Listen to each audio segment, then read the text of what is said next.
عمران خان نے جو بات کی تھی اس کو کس طرح سچ ثابت وہ کرنا چاہتے ہیں. بہرحال ایک بڑا نام ہے صحافت کا، معتبر نام ہے، معتبر نہیں کہتا لیکن صحافت کا ایک بڑا نام ہے.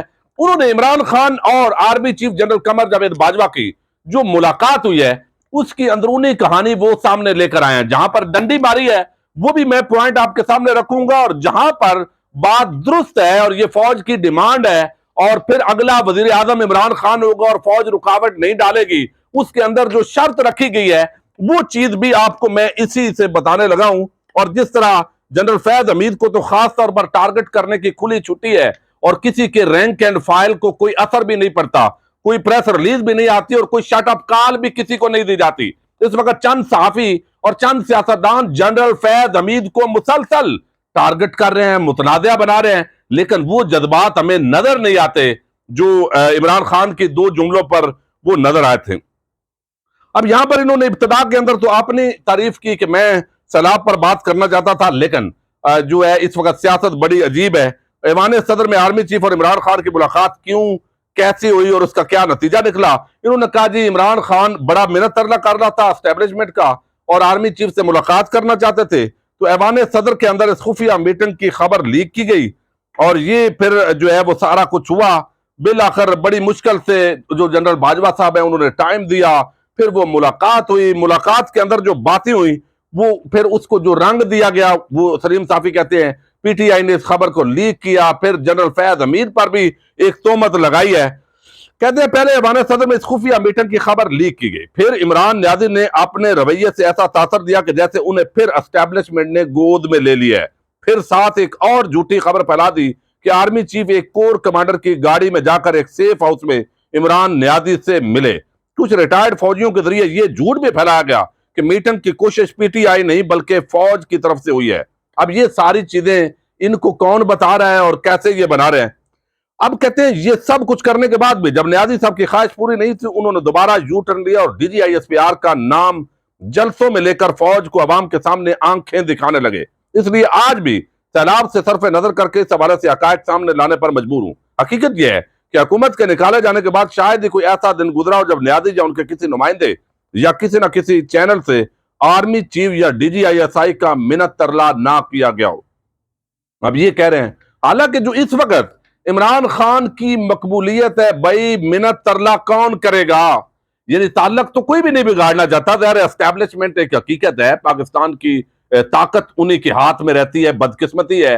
تو اب یہاں جو ہے وہ جب عوام عمران خان کے ساتھ ہے تو یہاں تک تو درست ہے کہ عمران خان جو ہے یہ بات پی ٹی آئی کی اپنے لوگ بھی مانتے ہیں کہ اسٹیبلشمنٹ کے ساتھ ہم اچھے تعلقات رکھنا چاہتے ہیں، وہ واقعتاً نیوٹرل ہو جائیں. وہ نیوٹرل ہو جائیں تو یہ حکومت کھڑی نہیں رہ سکتی. صرف بات نہ کریں کہ نیوٹرل ہیں بلکہ ایکچول نیوٹرل ہو جائیں تو یہ حکومت کھڑی نہیں رہ سکتی. تو اس کے لیے تو بار بار فوج کو یا اسٹیبلشمنٹ کو پی ٹی آئی کے حلقے یہ اکثر ہم بتاتے رہتے ہیں کہ ہماری کوشش یہ ہے کہ اسٹیبلشمنٹ واقعی نیوٹرل ہو جائے.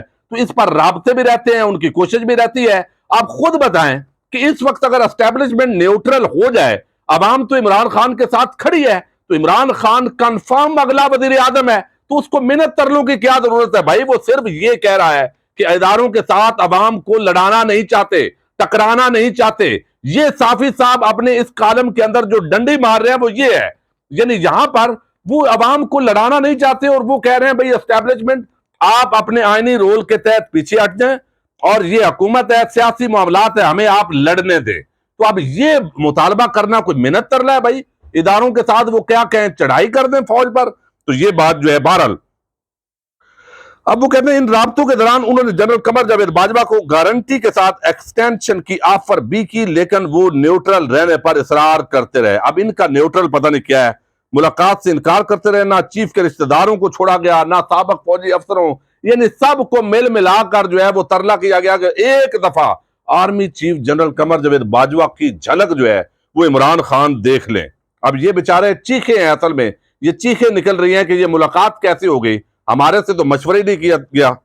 اب وہ کہتے ہیں کہ امریکی جو ظلم خلیل زاد ہے اس کو بھی انوالو کیا گیا کہ مل لیں، وہ اس نے بھی آرمی چیف کو کہا. اب یہاں دیکھیں پنجاب کے وزیر اعلیٰ پرویز الہی ان کو بھی انوالو کیا گیا، لیکن آرمی چیف پھر بھی ملنے کو تیار نہیں تھے کیونکہ صافی صاحب ان کو سلیم صافی اجازت نہیں دے رہا تھا. مجھے تو ایسے لگتا ہے اس کالم کے اندر نوبت یہاں تک آئی کہ ایک دن اچانک عارف علوی آرمی چیف کے گھر جا پہنچے. واہ. اور کافی دیر تک منت ترلا کر کے انہیں اپنے گھر یعنی ایوان صدر میں اپنے لیڈر عمران نیازی سے ملاقات پر آمادہ کیا.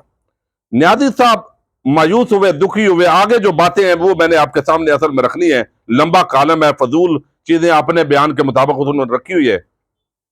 اب یہ وہ کہتے ہیں کہ جواب ملا. حسب عادت عمران نیازی نے ان سے درخواست کی آرمی چیف سے کہ ایم کیو ایم اور باق پارٹی کو الگ کروا کر موجودہ حکومت ختم کر دے اور فوری انتخابات کروا لے. جواب میں انہیں بتایا گیا کہ پہلے ہی پی ٹی آئی کے لیے غیر آئینی کردار ادا کرنے کی وجہ سے فوج بہت بدنام ہوئی ہے اور وہ دوبارہ یہ غلطی نہیں کر سکتے. ان کے سامنے اعداد و شمار رکھ کر بتایا گیا کہ اگر وہ اقتدار میں رہتے تو جون تک ملک ڈیفالٹ کر جاتا, جبکہ امریکی سازش کے جھوٹے بیانیے سے بھی انہوں نے ملک کو ناقابل تلافی نقصان پہنچایا. اب یہ جو بات کی ہے نا سلیم صافی نے, یہ ان کی خواہش ہے. یہ ان کا پورا جو طبقہ ملامتی ہے یہ غلط بیانی کرتا ہے, جھوٹ بولتا ہے. جب سے یہ حکومت آئی ہے ملک بربادی کی طرف ہے. ٹیکس کلیکشن میں کمی ہوئی ہے, فارن ریمیٹنسز میں کمی ہوئی ہے, پھر پاکستان کے اندر جو جی ڈی پی گروتھ ہے اس کے اندر بھی کمی ہوئی ہے, پھر مزید سیلاب آ گیا, تباہی ہوئی ہے. حالانکہ یہ تمام معاشی اشاریے کنسٹرکشن انڈسٹری, ٹیکسٹائل انڈسٹری اور متعلقہ جو انڈسٹریز ہیں وہ تو بڑھ رہی تھی, پاکستان ترقی کی طرف بڑھ رہا تھا. تو یہ بات صافی صاحب نے اپنی جو خواہش ہے, جو ان کی نفرت اور بغض ہے عمران خان کے حوالے سے, اس کا اظہار یہاں پر کیا ہے. عمران نیازی اور وہ کہتے ہیں بیچ بچاؤ کراتے رہے, وہ لڑنے لگے تھے دونوں اور درمیان میں صدر علوی صاحب بیچ بچاؤ کراتے رہے. وجہ اس کی یہ بتائی گئی کہ موجودہ سیٹ اپ نے آئی ایم ایف سے ڈیل کر کے وقتی طور پر ملک کو دیوالیہ ہونے سے بچا لیا, لیکن اس کا یہ مطلب نہیں ہے کہ معاشی استحکام آ گیا ہے. اب وہ کہتے ہیں کہ فوجی قیادت ان کے ساتھ یہاں پر بڑی عام بات ہے. انہوں نے کہا کہ ان کے تمام احسان فراموشیوں اور فوج میں تقسیم کی کوشش کے باوجود فوجی قیادت ان کے ساتھ دشمنی نہیں چاہتی, اور نہ یہ چاہتی ہے کہ ان کے ساتھ وہ سلوک ہو جو بھٹو یا نواز شریف وغیرہ کے ساتھ ہوا. لیکن فوج انہیں فوری طور پر الیکشن نہیں دے سکتی. کیوں بھائی؟ اگر عوام ساتھ کھڑی ہے تو فوج کا تو آئینی رول ہے. لیکن اس کی وجہ وہ کہتے ہیں یہ بتائی گئی کہ موجودہ سیٹ اپ نے آئی ایم ایف سے ڈیل کر کے وقتی طور پر ملک کو ڈیفالٹر ہونے سے بچا لیا, لیکن یہ مطلب نہیں ہے کہ معاشی استحکام آ گیا ہے. ابھی بھی ڈالر اور مہنگائی کنٹرول میں نہیں آ رہا ہے. روزانہ فوج اور حکومت کوشش کر کے چند ارب کا انتظام کرتی اور ملکی انتظام چلاتی ہے, جبکہ اوپر سے سیلاب آ گیا اور حکومت خود ٹوٹ جاتی ہے. یا پھر اگر معاشی استحکام کے بعد متفقہ طور پر سیاسی جماعتیں قبل از وقت انتخابات کراتی ہیں تو فوج نہ رکاوٹ بنے گی اور نہ مداخلت کرے گی. یہ کہتے ہیں کہ یہ ایشورنس دی گئی ہے کہ اگر آپ سیاسی معاملات سیاسی لیڈرشپ کے ساتھ حل کر لیں تو پھر فوج رکاوٹ نہیں بنے گی. قبل از وقت انتخابات ہو جائیں, بے شک ہم غیر جانبدار رہیں گے اور کوئی مداخلت نہیں ہوگی الیکشن کے اندر, اور آپ جیت جاتے ہیں تو بے شک آپ وزیر اعظم بن جائیں. یہ سلیم صافی مخالف ہونے کے باوجود بھی یہ بات مان رہا ہے. انہیں یہ بھی کہا گیا کہ اس وقت بھی 2 صوبوں اور گلگت بلتستان میں ان کی حکومت ہے, اور مشورہ دیا گیا کہ بہتر ہوگا کہ وہ پارلیمنٹ میں دوبارہ جائیں اور مفاہمت کے ذریعے ملک کو معاشی بحران سے نکال لیں اور نئے انتخابات کا راستہ نکالیں. وہ اگر پاپولر ہو رہے ہیں تو فوج ان کا راستہ نہیں روکے گی, اور اگر وہ اگلے انتخابات جیتتے ہیں تو آرام سے جیت لیں. فوج اسی طرح لا تعلق رہے گی جس طرح پنجاب کے ضمنی انتخابات میں لا تعلق رہی ہے. تو chief justice of Pakistan, chief justice Islamabad high court اور پھر چیف آف آرمی سٹاف سب کہہ رہے ہیں کہ اسمبلیوں میں واپس جائیں, آپ کی بڑی مہربانی ہوگی. تو منت ترلا کون کر رہا ہے بھائی؟ یہ بھی آپ دیکھیں.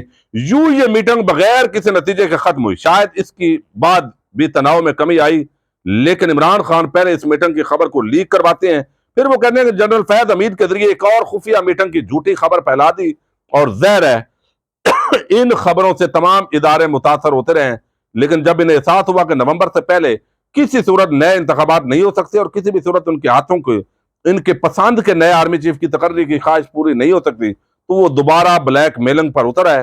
پھر کور کمیٹی کو کہا کہ اسٹیبلشمنٹ سے کوئی رابطے نہ رکھے. تو یہ ساری باتیں گڑ مڑ کر کے انہوں نے اپنے مفاد کے تحت جو بھی کالم لکھا ہے اس کا جو پوسٹ مارٹم ہے وہ آپ کے سامنے رکھا ہے, اور اس کے اندر انہوں نے واضح کیا ہے مخالفت کے باوجود بھی کہ یہ فوج نے کہا ہے کہ آپ اسمبلیوں میں جائیں تو یہ بہتر ہوگا, اور یہ منت ترلا کیا جا رہا ہے عمران خان کا. اور دوسری طرف اگر انتخابات کے ذریعے آپ فری اینڈ فیئر الیکشن ہوگا, ہم مداخلت نہیں کریں گے اور جو وزیر اعظم بنے گا آپ اگلے وزیر اعظم بن جائیں، ہم آپ کو قبول کریں گے، رکاوٹ پیدا نہیں کریں گے، تو مائنس عمران بھی نہیں ہوگا کہ بھٹو اور دوسروں کی طرح آپ کے ساتھ سلوک کیا جائے۔